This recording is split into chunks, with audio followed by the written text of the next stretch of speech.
No? Ito na pala. O, Abante TMT Online ng Gorgon Sermino. Wala nang tagapalakpakan. Palakpakan po kasi. Hindi. Charot-charot lang yun. Anyway, kay ano na lang, ano ba tawag sa'yo? Kuya Dudut or Chef Dudut na? Dudut na lang. So, para sa mga hindi lang nakakakilala sa'yo, although alam ko naman kung saan ka nang galing, paki-introduce muna yung sarili mo kung paano ka nag-start. Hello. Opo, nag-start po ako sa group ng vloggers, Yes. which is Team Team Payaman. Payaman. And, ayun, nagsimula po ako dun na magpakita ng pagluluto ko kasi mga vloggers po sila. Mm-mm. And every time na nagbe-video po, nakikita akong nagluluto lang. Kasi friends ko na po sila since we were kids. And ako po talaga yung nagluluto sa kanila. And then nung pandemic, nagkasama-sama sila sa bahay para sa work. And ako, nag-stop yung school noon dahil nga walang face-to-face classes. So, nagsawa sila sa luto nung mga tagaluto nila. Eh gusto nila yung familiar luto na hinahanap-hanap nila na yun, ako po yan, pasok po ako sa eksena. Oh, hindi ka pa nag-aaral noon? Nakastop po ako nun, Okay. and hindi pa po ako nag-videos nun or nag-upload ng contents. Talagang wala lang din po ako magawa sa bahay, nagluto na lang po ako. So, nung nagkaroon ka ng show na to, Apo. anong reaction ng Team Payaman? Sobrang proud na proud po, as in sobrang proud na proud po, hindi po nila inakalang Na yung kagwapuhan mo eh. Hindi ko sinasabi sa kanila eh, kasi parang may mga busy na rin po sila eh. Kanya-kanyang galaw, kanya-kanyang mga meetings, ganyan. Busy. Nakita na lang po nila nung nag-post na yung GMA ng... Ay, hindi mo talaga muna, Oo. Ano sabi? Pero pumunta sila sa bahay, tapos tamang yakap sa akin na... Kasi nagsimula talaga kami ng sama-sama, tapos hindi namin lahat nakakagulat kasi... Naiiyak ka ba? Naiiyak ako kasi sobrang ano... Ba't si Miley? Sobrang tagal na namin magkakaibigan, tapos kung sino po yung mga nakakilala sa inyo sa amin, eh nagsimula po talaga kami sa humble beginnings talaga. Para sa isang tulad kong tao na nangarap lang din mapunta sa ganito, at alam ko naman na ginalingan ko rin naman, nilagyan ko rin ng talagang grit yung mga ginagawa ko. Ayun, nakakatuwa na na-appreciate nila yung nangyari at sobrang proud ako. Ganun din ako po, parang thankful po ako sa opportunity na to. Hindi po ako makakaniwala. Pero ano yung pinaka-advice nila sa'yo or sinabi sa'yo? Especially yung pinaka-leader nyo? Ang advice lang po nila sa akin, kasi alam naman po nila na yung mga kailangan gawin ay very natural na pong lumalabas sa akin. Kasi yun na po ako, hindi ko na po talaga kailangan baguhin. Oo nga. Magpakabait na lang. Pakita mo yung tunay na ikaw, galingan mo, makisama sa mga tao. Kasi yun po talaga yung pinagmamalaki namin kahit sa mga taong mga sumusuporta sa amin, sa mga fans.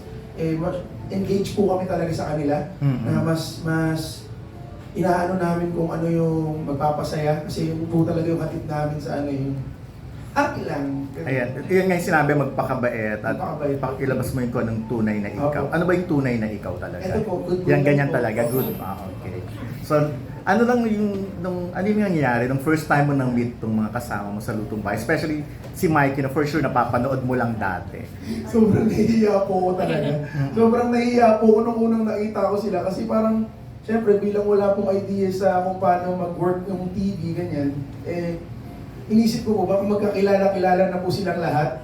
Tapos ako po, first time lang nila nakita. So, until yung shoot po, nasa labas na po ako naghihintay kasi sobrang hiyang-hiya po talaga ako. Tapos parang, ang dami ko pong iniisip na nagiging conscious po ako sa sarili ko kung mabaho ba ako. Nakapag-toothbrush po ba ako. Ganun Tatanong po talaga natin yan po mamaya ako. sa kanila. Oo. Kaya, pero nung nag-take na po, talagang sobrang naging feel at home na po ako, sobrang daldal ko na. At yun na, nagbabato na ako ng mga jokes and sobrang nag-click naman kami ng mga nasa set, kaya sobrang grabe. Feel at home. Hindi, paano na-break yung ice? Paano Nung nag-joke na rin po sa akin si Mikey, bibiro mo na ako, bibiro na rin. Ganun na po. Ayun, okay. So ngayon, okay na kayo, friends mo na talaga sila. Oo po, first na po kami. Atol naman ako agad siya. So ikaw na bang susunod na pinakamayaman at pinakasikat sa Team Payaman? Ano po, gusto ko lang po talaga maging pinakamasaya. Yun lang po talaga maging pinakamasaya. Opo. Ayan. Thank you very much. May mga kanya-kanyang karakter sa mga palabas nila. Pero dito po kasi iba eh. Para sa akin, nararamdaman ko po talagang Iba yun. parang nasa bahay po. Parang nasa bahay po talaga kami May ng itsura. artista at nakapasok po kami kahit man lang saglit. sa loob ng buhay Team nila. Payaman. And for me po, kasi nanonood din naman po ako ng mga ganitong show parang feeling ko po isa po yun sa makakahiligan ko, yung maramdaman na parang kaisa ako ng artistang nasa show. Yun lang po. Natin po ako ng bata sa pagluluto. At kung aaminin ko lang po, pinalalim po ng mga shows about sa pagluluto, yung pagmamahal ko sa pagluluto. Yun nga lang, para maging chef, kailangan mo ng budget at mabigat na pera. So, ngayon pong nag-work na ako, nagkaroon po ako ng chance na makapag-aral ng culinary. And right now po, I'm still a student chef. But I consider myself a home cook, thank you. And yun po, yung sa mga videos ko po, ginagawa ko nagluluto po ako para sa mga kaibigan ko. Kasi sinasabi ko nga po, I love cooking, I love my friends. Put them together, I love cooking for my friends. So, yun po, sinasabi ko lang na parang grabe po, talagang kinakabahan po kasi ako, sorry po. Pero yun, tapos kung sa kanila po, nung time na natap sila ng lutong bahay para maging part ng show, nagtanong sila na, bakit ako? Ako po naman nung sa bahay, sinabi ko, yes, ako na to. Sabi ko. Kaya, sabi ko, I'm always willing to try new things. And, yun, I'm willing to learn and also I'm willing to share kung ano yung alam ko. Kaya I'm so happy to be part of Lutong Bahay. Thank you po. Kilala ko po si Chef Hazel at si Chef A. Pati rin po si Mikey. Ngayon po, dahil nga napapanood ko na sila, kung paano ko po sila ginajudge sa mga videos na ina-upload nila. Ganon din talaga sila sa personal. Si Chef Hazel po talagang, ang lakas po talaga ng personality ni Chef Hazel. Talagang nakakatawa po siya, tapos parang talaga siyang nanay talaga. Tapos si Chef Elite naman po, kung tinitingnan ko kasi siya nung una na technical talaga, magaling talaga, ganon. Ganon din po talaga siya sa personal. Pero, plus, akala ko kasi seryoso siya. Ngayon parang pala pwede siyang stand-up comedian. Talagang nakakatawa po talaga siya. Joke nga pala. Oo, nag-joke pala siya.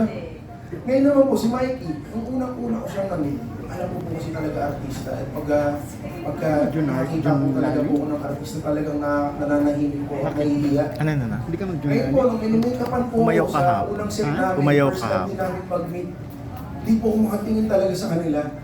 Si Mikey pa po yung kumausap sa akin, doon po talagang parang madilim yung buhay ko, biglang lumiwanag ko, sabi ko, yes, sino lang pala ako dito.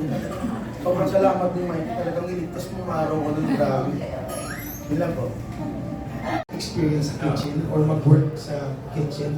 Pero, kasi iba po ako sa kanila parang yung content creation is yung source of income ko. Kaya ako nakapag-study ngayon ng culinary. Tapos, pero, if given a chance, matapos ko ng culinary, tapos magkaroon ako ng opportunity to work sa mga hotels, restaurants, ipupurso ko pa rin yung pagluluto.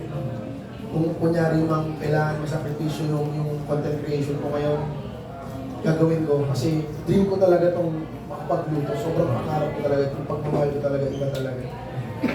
Kaso nga lang, yun nga, kailangan ko muna mag-content para magkaroon ng finance dun sa dreams ko. So, yun lang po. Para magkaroon ng chance. Thank you, and Tsaka kung hindi po si Miss Jessica, si Richard Gomez po. Si Sir Richard Gomez. Makita po kasi ng yung video ni Sir Richard Gomez, pinang-deep fry niya yung kanyang maraming olive oil. Yung mahal po nun. I like that. Gusto ko po yun. So, patry. Ako. Mayaman din. Tapos gusto ko naman po si Miss Jessica kasi lagi ko pinapanood yung gabi ng lagim ko. Tapos gusto ko magluto kami, if ever magluluto kami sa haunted house. Para may thrill, tapos may luto ka. Dito yung mga gumawa ng gabi ng lagi. Ay, congrats po! Sama po ko sa inyo minsan sa shoot, luto lang po ako. May narinig ko yung sige, si Miss Nessa yung nagsige, oh.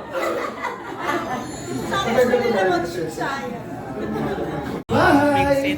Ako nga pala si Dudut at ito ang aking celebratory dish. Ito po ay inspired sa soft taco sisig na ma-order natin sa mga fast food. Pero ang tawag ko sa kanya ay soft taco sisig. Yun po. Tapos, kaya po siya celebratory dish for me kasi ito po yung madalas namin kinakain magkakaibigan. Kaso hindi po namin afford na mag-fast food ng mag-fast food dahil sobrang dami namin. So, pinag-aralan ko siyang gawin at mas pinili namin siyang gawin ng magkakasama sa bahay para mas mura yung ingredients at mas mapakain namin yung buong samahan namin at hindi kami na gumagastos ng malaki. So, yun lang po. Maraming salamat. Kung gusto niyo po pong matuto ng lutong bahay, abangan niyo lang po ang lutong bahay. Sana po panoorin niyo at maraming salamat sa inyong support. I love you all. Yun lang po. We love you too, Henry. No, grabe from fast food, tama ba? Yes po. Oh, baka may mga iba pang recipes dyan si Kuya Dudut na galing sa fast food. Abangan niyo yan sa luto.